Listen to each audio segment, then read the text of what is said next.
So we have a very select set of speakers today in our panel, and we are hoping to do a very dynamic session if we can. Once everyone settles down, we will do the introductions.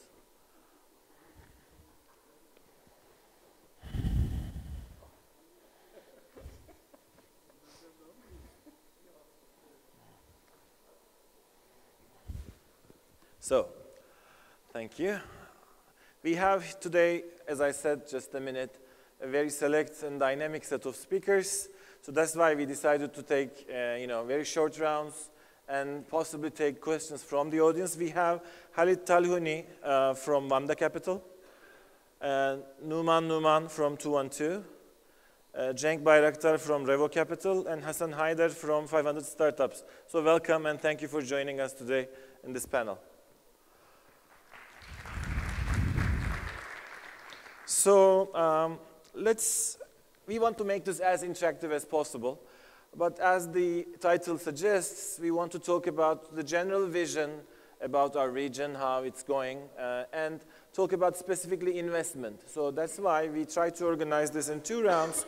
The first round being more about the general investment vision. I mean, how our region of the world, no matter how you name it, will change in the next few years, maybe the next year or so on. So let's talk about this first. What are our visions about the future? And I will have a couple of questions to our esteemed speakers. And then we will talk about their investment practices, the lessons learned. But we will do it very short, 3 minutes each. And we're hoping to take some more time. So please prepare your questions to help us make it more interactive. So first, I would like to start with Khaled. About the general vision of the region. How do you think will be the dominating developments in this year and the next year from this time zone? Because we have a very turbulent time going on in the region. What's your future perspective? Well, I think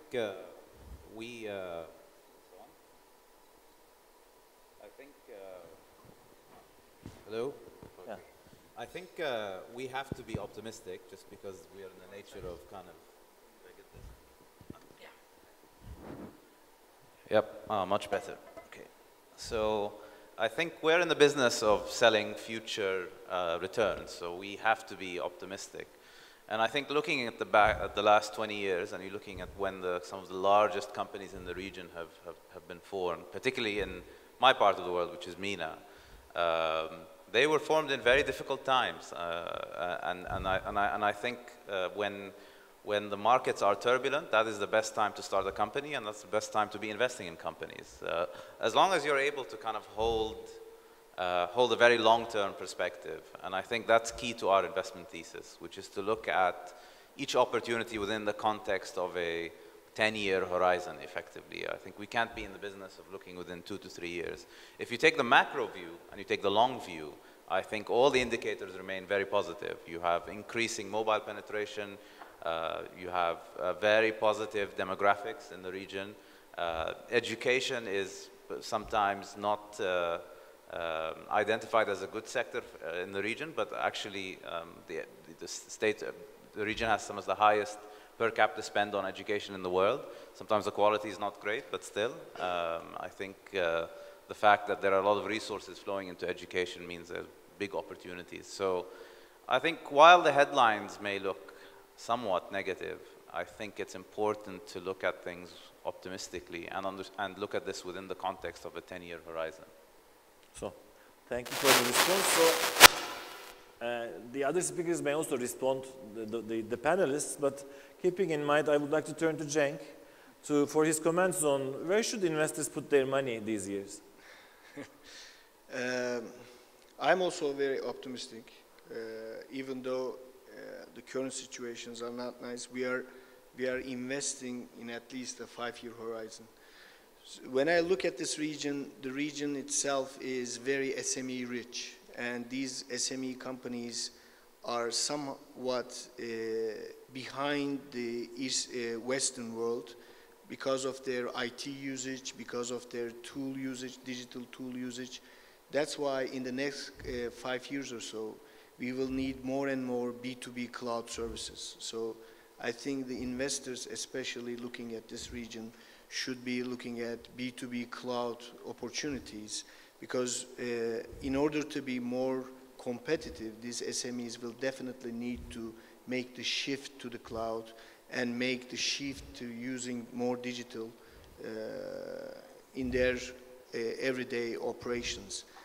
Also, I think Sebastian from Naspers made a great comment. He said, especially for emerging markets, look at the strengths of the markets and also the problems there. And especially for Turkey, I would definitely emphasize that Turkey is very well advanced in fintech and especially in banking technology. So we need to see more and more fintech companies, especially out of this region, because it's a great strength. The banks are a lot stronger here, so the competition is really a lot tougher than anywhere else. But when you compete against this competition, then you are ready for most of the problems in the rest of the world. So I think that will be a huge plus for especially startups for fintech in Turkey especially. Thank you. Now, I think of turning to Hassan. Hassan is a member of 500 Startups network, if you will. And I would like to ask about the investors' confidence worldwide. How are the investors' confidence in the region, both in the region and globally? How do you expect regional or cross-border investment and the investors' confidence in our part of the world? So the elephant in the room really is the oil prices and what's happening there. A lot of the Gulf markets and a lot of global markets, including Russia and the CIS countries, are being affected quite significantly by the drop in oil prices. But I think what that is on a macro level is perhaps there is some instability that will take place. But overall, it puts a deadline for most of these governments and most of these economies that have purely been oil-based, resource-extracting sort of economies to shift towards more of an innovation-led and knowledge-based economy. So I think there is two sort of parts to the whole confidence and sort of the mentality of investors now. One is they are worried about what's happening overall in the economy because of the decline in oil prices. But a lot of them are actually looking at, okay, you know, oil seems to be the end of the story of oil. Let's see what's next. And a lot of them are looking at innovation, knowledge economies, and startups as the place to put their money and to look at where they're going to fund the next sort of 20, 30 years of the economies going forward. So I think, yeah, there are people that are worried. I will not say that everyone is happy, but I think they'll be shifting towards more of a focus on a knowledge-based economy, because I think the unemployment crisis that we have in the Middle East as a whole, especially in youth unemployment, is going to be significant over the next few years. And the only real solution is startups and investing in innovation. So if the startups are the kind of only option, I would like to ask Numan, what's the biggest challenge for investors to really invest in the startups of our region? What do you see as major challenges? About the major challenges, I think one of the most difficult thing in the region is the exits. When you look up all the companies that coming up in the market and then all the investors investing in this region, Turkey, Middle East, and Balkans, there are very few exits out there. So basically it means we need more success stories, that companies coming up and growing and then having an exit there. Because if you look back, I mean, this entire region ecosystem, including Turkey, it's just developed last 5-6 years. I mean, I remember Burak doing the first ATO meetings in Antalya 6 years ago in 2010, I think it was the first one. And now look what's happened. And then, I mean, we create basically, we are trying to create ecosystem here. And it evolves with multiple different stages. One of them is basically entrepreneurs needs to be there, then investors needs to be there. Then you need more exits come up so that you can complete the circle, so that you have more investors and more startups that come and then complete the circle. I'd like to second what Numan is saying, that investors really are one of the major issues in the region as a whole. We're not facing a shortage of startups, we're not facing a shortage of entrepreneurs. We're facing a shortage of investors that are willing to put their money not in real estate, not in things that they're used to, but into something new, something different, and taking a bet on these founders. I think like that is exactly where the stage that we're at right now. We have accelerators, we've got people getting funded, we've got bootstrap startups, but what we don't have are active investors. What we need is the investors that are currently investing in building these hotels and real estate projects to put a portion of that into investing in startups and helping out the next generation of large businesses that are going to come out of this. And also some of our fellow panelists mentioned before, but I mean, we are actually looking for the horizon, right? I mean, if you look at me and my partners, we don't have TV at home. I don't watch TV because I don't want to watch the news. If I watch the news, if I read the newspaper every day, I mean, I stop investing in Turkey. So you'll stop investing everywhere. Everywhere in Middle East. I mean, it's So the same story. Sorry? Wise decision not to look at them at all. That's why, because I wanna be optimistic. I wanna look at the future. I mean, when I see the startups that has an ambition and has a potential to grow more, I mean, if you basically put them in the reality and drop them middle of Istanbul with all the chaos, and you end up thinking, okay, what the hell happening in this country? But you end up looking, okay, I need to think future, I need to think vision, and then you end up basically filtering those news, and then look for the future, the bright one. So I think this is a very good finish of the first round. So there is a good vision. At least there are problems around us. We all know it. We live in that. But still, we look at the horizon. And establishing this ecosystem is quite critical in a very short time that we are trying to do. And the financing and the investment is the lubrication, is the engine that turns that ecosystem, which puts us in the second round. So you guys, as the investor, one of the important investors of these ecosystems, your practices and what you learn should be critical for other people with more capital. So all the classical style investors should learn from you. So that's why we turn into lessons learned, and your investment practices. And I would like to turn to Hassan this time again. What are your specific criteria for investing in companies? So I'm sure the audience is also interested in knowing your way of evaluating companies. So this is the $1 million question, I think. Yeah. So don't come to me after this. Go to Erhan and Enes, who are there, if you're looking for money. Don't bother Stand them. up. Yeah. So Erhan and Enes are our partners here for Turkey as a market. So they're handling that, not me. I handle the rest of the Arab world. So what are we looking for? We're very clear at 500 Startups, what we're looking for is traction. We want startups that have a product, have got users, customers, maybe even revenues. And that's it. So if you've got an idea, and even if it's the best idea in the world, we're not going to invest because you might not be able to pull off a product. If you've got a product and it's beautiful, but you don't have any users, we're not going to invest because we don't know if you're going to get any users. But if you've got a product with some users, some basic sort of traction numbers, some KPIs that shows that there are other people that think what you're doing is correct, that's typically when we'll be investing. Our ticket size is between $50,000 to $100,000 typically. We're not typical in terms of, I mean, we're a Silicon Valley venture capital firm, but we're investing locally in 20 markets. We've invested in about 50 countries overall. What we're looking for is not things that'll be global. We're happy with startups that are going to be, grow to a significant size in emerging markets themselves. So you don't have to come up with the next Facebook because, the Amazon.com for the MENA region is still a pretty big deal for us. So yeah. That's sort of what we're looking at. So you're not pushing companies to become Delaware C Corps and bring them to home market, but you let them stay in their market and be big in those. Yeah, I mean, it's purely the option of the startup itself. So if they're looking to go after the US market, of course we have the accelerator program there. We are one of the top accelerators in Silicon Valley. We have a huge network and we can help them go into the US if that's what they need. But if they don't, we're perfectly happy to invest locally. Very good. And I would like to turn Khaled to ask about your experiences, and especially I'm interested in your biggest, success and might be biggest failure as well, because we don't talk much about the failure stories, if there is any. Would you like to comment on that? Yeah, absolutely. I think, and just to add to what Hassan was saying earlier too, I think key to what makes a successful investment is, and I know this is a cliche and you've probably heard this a million times, it's really about the management team. That is way more important than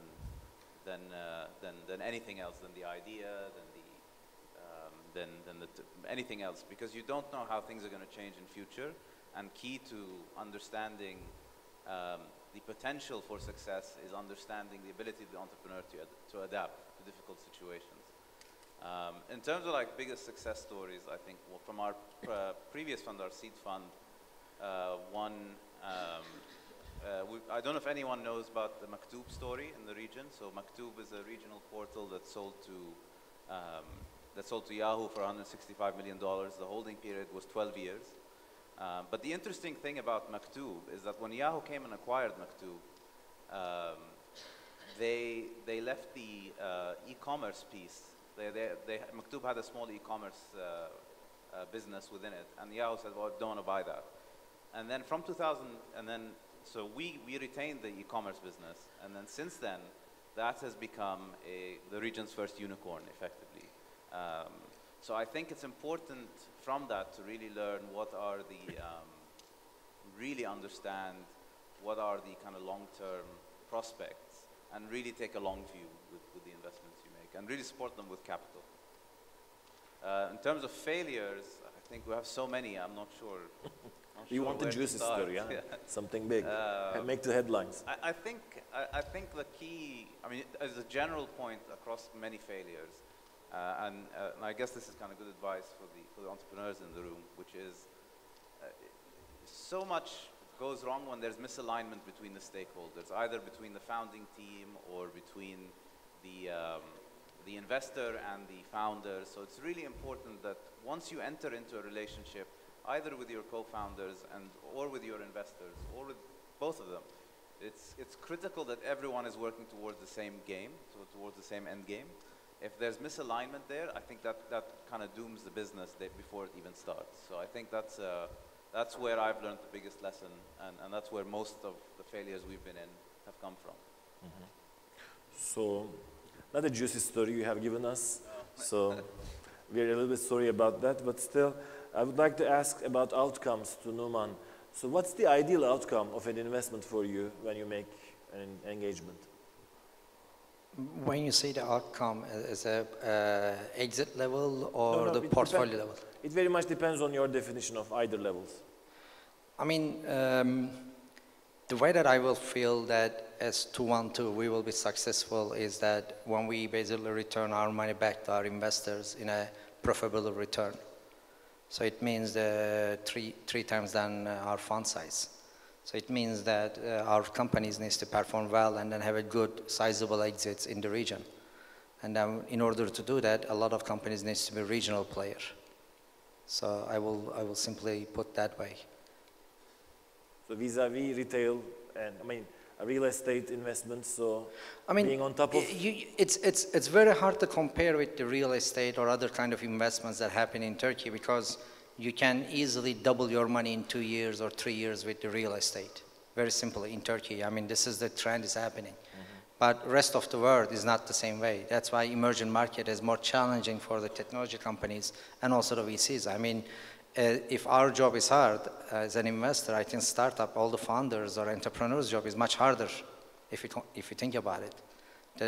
They can't find the funding very easily, and they can also find the customers or market easily because they have to develop the market. When you look at most of our portfolio companies, as they start to actually develop the market and create the market for their product, like a Hemen Kiralık or Airbnb model or Flat for Day in English side. When they started, they had only 300 apartments in Istanbul. Now they have 23,000 apartments in Turkey and 40,000 in total. So they created market in Turkey. Same thing for all the other customers, all the other portfolio companies. I mean, challenge is building a company at the same time you build the market and trying to find the money and trying to build a team. That's not easy. Hats off. So it's a long way from establishing a startup towards creating a market for the country. Yeah. So that comes my best and last question to Cenk, but maybe after him, the others may also comment on the question because it's very important. How you guys help the companies? Because in today's morning pitches, I heard a few startups saying that I'm looking at an investor with a focus. So of course, people ask smart money, and your help is quite critical in startups in reaching their potential. So let's hear about how you help companies achieve their vision.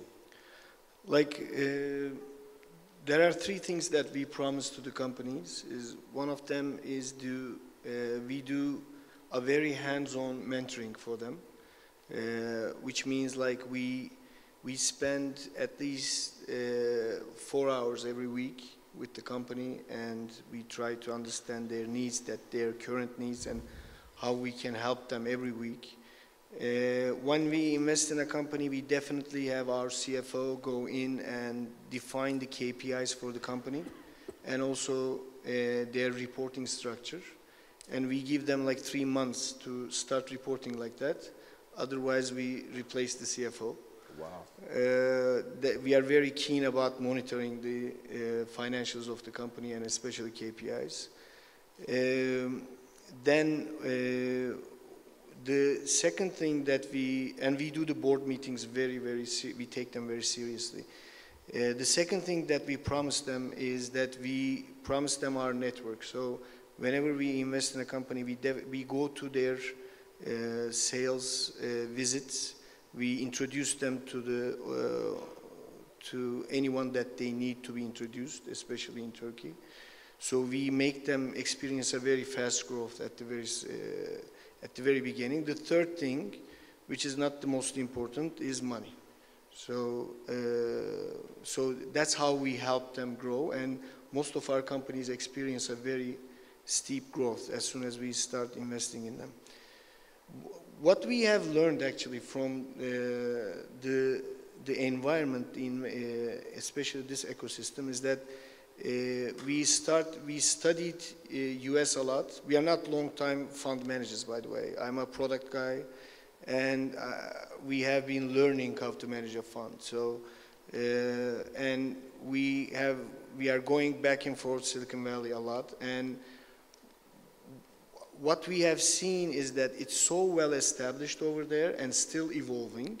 I think Turkey needs different models. So we started creating different models, a little bit changed according to Turkish needs, meaning that, for example, we have been doing 2 deals we have done, is that we usually we don't invest in seed stage, we invest in early stage.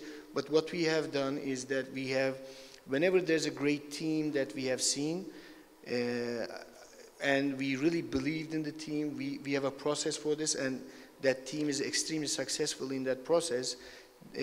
What we do is we try matching them with an angel that we know. That angel is really a hardworking angel that is somehow filling their gap during that study that we have found. And at that point, we give them a term sheet saying that if you work with this angel and just do so many sales or achieve these key KPIs in the next 6 months or 9 months, then we commit an investment from that day.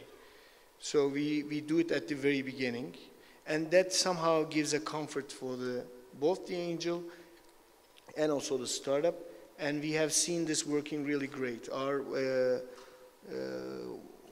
2 of our companies, one of them is Nuvia, we have done it like this, and it just turned out to be a great success. And lately we are doing agility testing with a very similar approach. So I mean, I'm just seeing that the markets are, you need to find what's really the gap in the markets, and what we see is that some of these really great potentials are at real seed stage, needing like full-time mentorship. So we are trying to fill in that gap. So you have a very close relationship with the investments you make, and it's nice to hear that the investment value chain, which is very well established in San Francisco, is now establishing here as well with close connection with the angels and the VCs. So, although this was my best question, I kept for you, but I'm sure the others would also love to comment on how they contribute to their companies. Sure. 500 Startups, of course, we're a Silicon Valley-based firm. So one of the main advantages that we can do is if you're a company that's aiming for the US market or aiming for a global market, we can take you to our accelerator program that's in Silicon Valley. And so there, it's, you spend 4 months in the office. There's one point of contact that's helping you on just general business stuff, on fundraising, everything you need help with, and there's a point of contact that this is what Numan was talking about, that's purely focused on customer acquisition, online marketing, and distribution. And we think that this is the differentiating factor between a startup that's successful and a startup that's failed. It's not the team, it's not how much money they've got, it's none of these things. It's, are they good at acquiring and maintaining and getting customers?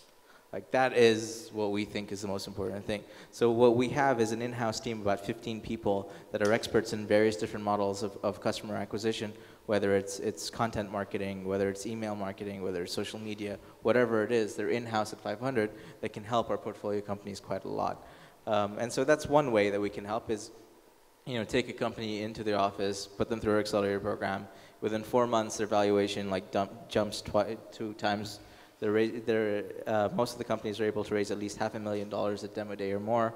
And we can expose them into Silicon Valley and the bigger culture there. So that's a huge value add. There's not very many investors in the Valley that actually look at startups from the rest of the world, but we are one of them. We believe in the rest of the world. We believe in taking them and giving them the best opportunity for success. The other stuff that we do is whenever we make an investment, they become part of our family. So we're 500 strong. We're a pretty big family. We've invested in 1,500 companies over the past 5 years. I don't think there's anyone who has that much deal flow in their portfolio. I don't think, yeah. So 1,500 companies, and so what we have is an online platform where everyone can help each other out. So all the portfolio companies can talk to each other.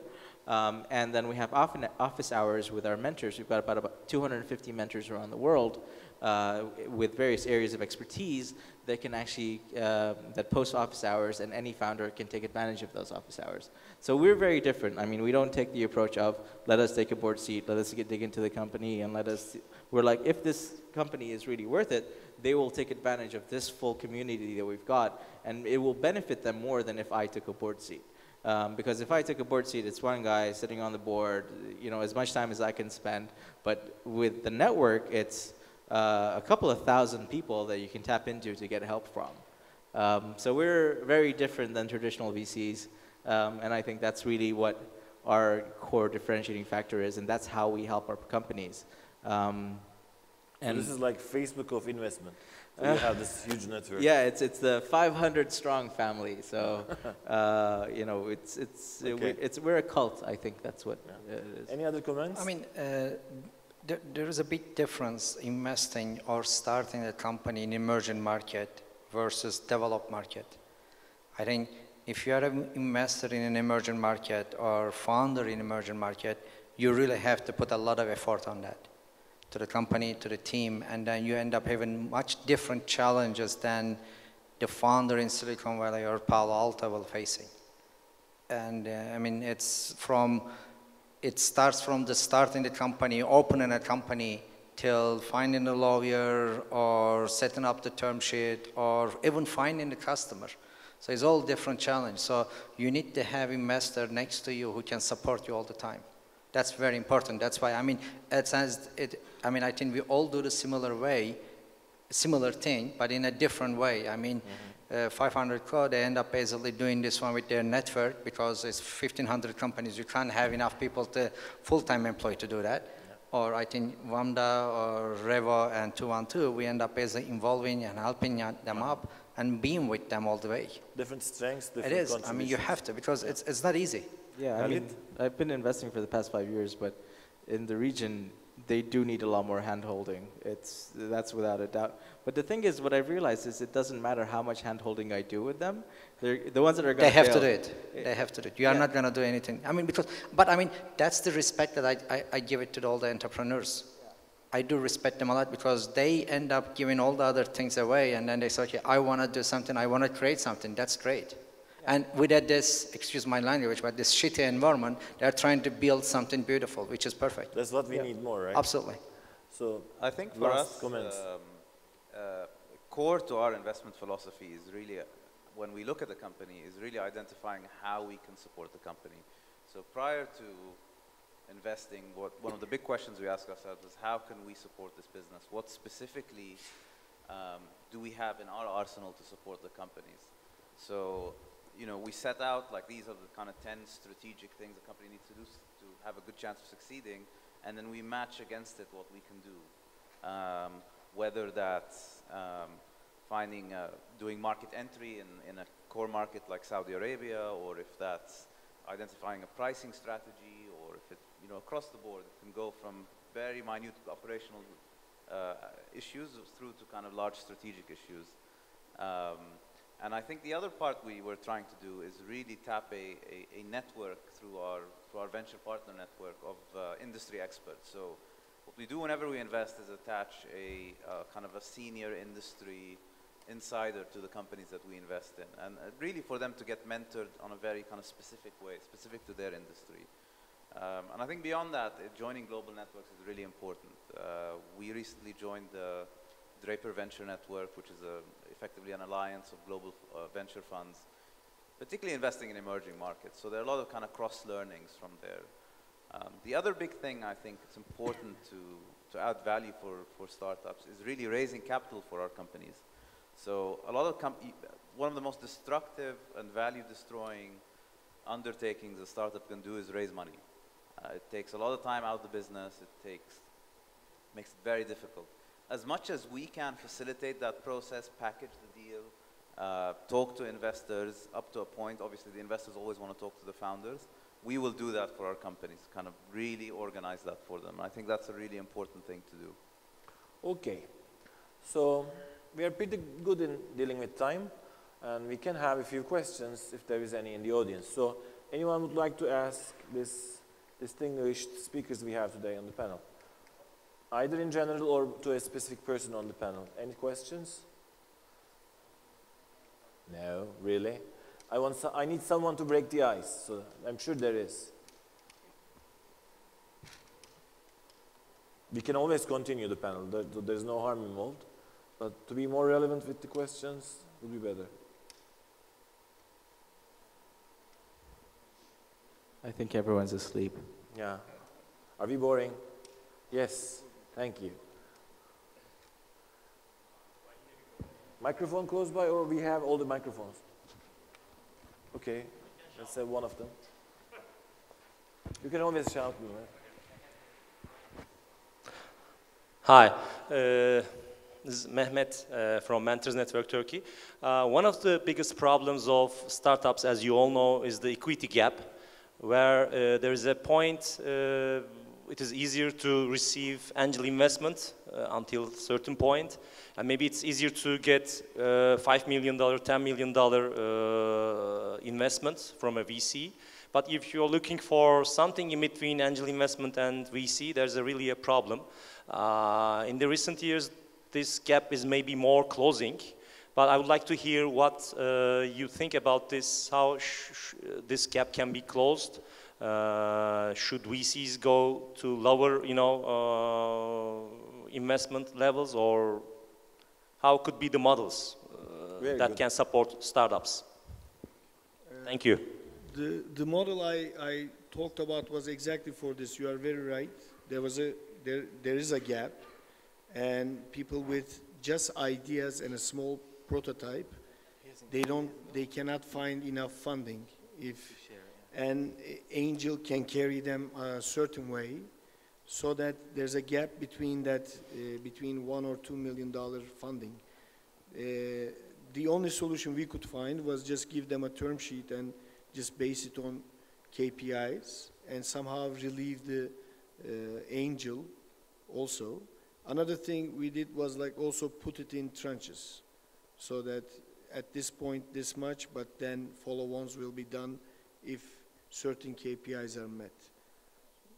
I think this is also a function of the lack, so this gap is a function of the overall lack of capital in this asset class. There's a lot more room to invest in these types of businesses in our region, but unfortunately there's not enough capital. One way we've tried to address that, in recognizing that we need companies to go through successive funding cycles in order to get to us where we can kind of put in like a big Series A or Series B round, is really to become a multi-stage fund. So effectively, our offer is really to take companies through from seed, through to angel, or through to pre-Series A, Series A, and then Series B. We do that through partnering with, so we invest directly at the seed level, but at a lesser amount of the round. And then we slowly snowball that up until we get to our comfort zone, which is the Series A. And then we hand off to our LPs at the Series C. So the idea is to be able to take a company through that whole successive round of financing. It doesn't always work, but I think due to the peculiarities of the region, I think this is a critical part to kind of making it work. I will take a little bit different approach on that one. I mean, when we look at the region, when I say region, is more in the Balkans, Turkey, and MENA. I mean, last 6 years, a lot of things has been changed, because when you look at all the VCs in the region, at the beginning, it was all $20, $30 million VCs. As a result, you only end up making $1 or $2 million investment first round, and then you try to follow up. And that time, there weren't any angel networks. I mean, first angel networks is founded in Turkey in 2010. I was one of the founders, Delta Business Angels. And then now we have several networks coming up, and then it came up, and then now angel money is available. So real gap I think generally in region, please challenge me if you have a different opinion. The way that I see is angel money is out there right now. I mean, you can find money $100,000 to $300,000, and you can find money for about $1 million or $2 million. But the real challenge is finding money $3 to $5 million or $3 to $10 million round, which is very difficult in this region, because I mean, there are a couple of reasons. One of them is there wasn't enough investors to have the bigger size funds, like $50, $100, $200 million funds, so that they can make $5 million investment. For example, fund size of 212 is $30 million in first fund. In the next one, we are trying to put bigger one, but with $30 million fund, I cannot make $5 million investment. My maximum size, ticket size is $4.5 million. So it basically, you need to wait ecosystem to evolve, and then it's basically coming up this one. Now, new funds coming up is $50, $70, $100 million funds. Now we will able to see those funds coming up there. I mean, last 3-4 months, we at least like 5-6 funds established in the region, which is very good news, actually. Yeah, I think. So I think that these gaps, equity gaps, exist in most emerging markets. In the MENA region, what I've been seeing, excluding Turkey, is there isn't really any money after accelerators pre-Series A. So there's been like 5 or 6 funds that have launched for Series A, Series B funds in the last year, but pre-Series A, there isn't really much funding available, and that's 2 things. One, I think Turkey's better off than the rest of the region because you've got so many angel networks. There isn't really very many outside of the Middle East, in the rest of the Middle East. I know of 6 across 20 countries. So that's not a lot of money available there. So that gap, 100K to 500K is really what I'm seeing in the rest of the Arab-speaking world. And that's something that we're trying to really invest in. Wherever there's a gap, there's an opportunity, and eventually that will be filled. And we see this opportunity, and that's where we're going to be investing. We're going to help companies that are going after accelerator rounds. They might have raised some angel funding, and before they get to the Series A, that's where we'll be investing as 500. So it's, wherever there's a gap, there's an opportunity. So what we need is more people that think like that and to come in and fill in that gap, and then there'll be another gap, maybe at Series C. There'll be another gap maybe when it comes to IPOs or mergers and acquisitions or exits. I mean, we're still in a very early emerging market, and across the region, we've only been doing this for 5 years. Like, honestly speaking, that's not a long time. So yeah, there will be gaps, but I'm sure they'll be filled, and there'll always be people that see those as opportunities, like us. So we love the bright side. So, yes.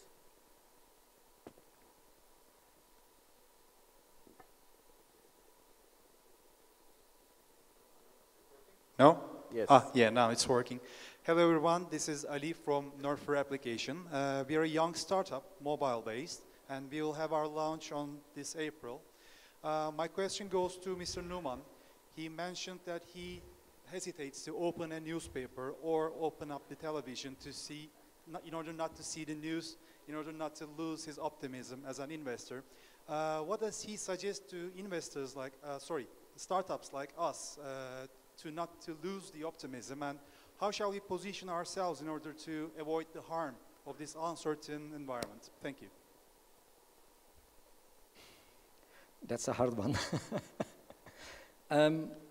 I mean, try to do what I'm doing. I mean, seriously, I don't have TV at home. I don't watch TV. I don't buy newspaper. I just follow up Twitter and somehow all the news, and then I basically listen. But again, I mean, you have to do what you are believing in. And then if you think that your mobile application or your company you want to build up and you want to go forward, you have to continue your dream.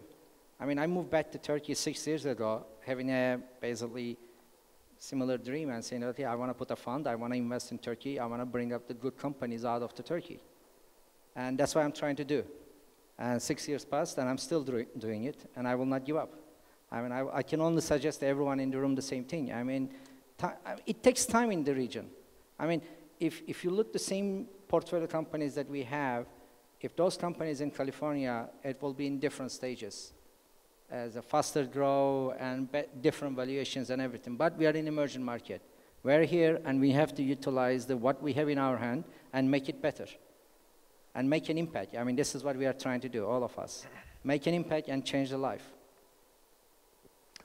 I would like to also comment on this, although I'm not, suggested to do so. Maybe joining in a good incubator might help, because we are running one incubator in Istanbul, İTÜ Çekirdek. Bad news never come in. So no matter what happens outside, our startups always work in a very focused way. If it's a good incubator, then what is an incubator? It's just a mild environment that makes people work more easily. Yeah, I agree. And help each other out and see. Sometimes some of them might be down due to a reason, but then you do the other one, so they're working, so you keep up your work. So it's a very good way to not to do it on your own and join an incubator to do what Numan is doing. It can be an incubator, it can be some meetup groups. There are a lot of events happening. Nearly every weekend there are events in Turkey, in Istanbul, in Ankara, in Izmir. I mean, I get a lot of invitations to speak on those things. But I mean, you need to basically be with others. I mean, I'm lucky in one side because I go to these kind of events and I only meet with the people like you guys. And I go to the events and I only meet with people like you. Or I go to or I sit in my office or meet with the companies, they come and they pitch their dream to me. So I always live in this environment, and I don't want to go and then some boring conference that all the bad news out there. So be with the people like you are, and then you can share and you can learn a lot of things from them also. I'm going to steal something from Dave McClure, who's the founder of 500 Startups. I like to steal stuff from him because it's pretty cool. So his philosophy is Silicon Valley is built purely on belief and optimism. That's it. Like if you go there, you get infected with the belief and optimism that's there. So when you're working in a startup environment anywhere in the world, just like look forward to that belief and optimism and just keep that in your mind. Just that's it. That's for the investors too, belief and optimism. Oh, investors just need to write checks. So I think just one last thing on that, on optimism broadly. I think partly also what makes the region unique is we can't shy away from kind of the negative headlines, but therein lies the opportunity, because that only means you have less global competition. That only means that, if you have a Silicon Valley firm, are they going to come to Turkey or MENA? No, they're going to put it off because they saw something on the ticker on Fox News, right?